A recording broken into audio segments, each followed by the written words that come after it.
Et toujours à la fin du 19e siècle, dans les 1870-80, va arriver un autre facteur, forcément, qui va avoir son importance pendant les décennies et jusqu'à un certain point jusqu'à aujourd'hui, qui est évidemment Pierre Loti, Oui, le le fameux. grand écrivain Oui, turcophile, avec ses romans, donc Aïdizadeh en 1879, Fantôme d'Orient en 1892, Constantinople en 1890, qui est publié la même année, donc 92, et Les Désenchantés en 1906. Ça, forcément, le grand public va aimer, d'autant que Loti était un officier de marine de profession, qu'il était élu à l'Académie française, toujours respectable, surtout à cette époque-là. Mais au-delà du seul grand public, au-delà des élites cultivées, ça c'est trop peu connu et trop peu cité, c'est que c'est lu au ministère des Affaires étrangères.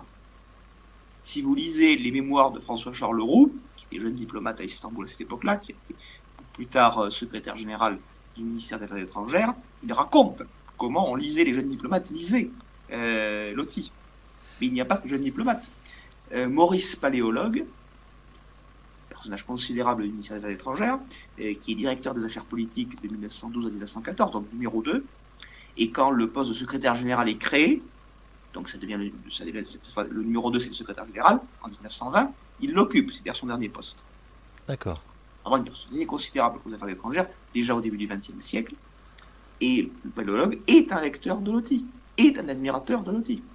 Ouais. Et j'aimerais également dire à ceux qui nous écoutent que quand vous allez à Istanbul, donc il y a l'hôtel ou le bâtiment Pierre Loti hein, qui est Le là. Hein. café Pierre, la rue et le café Pierre Loti, Voilà, oui. c'est ça. Donc qui existe hein, toujours, hein, Qui existe qui toujours, bien continue à entendu. vivre à travers ça. Exactement.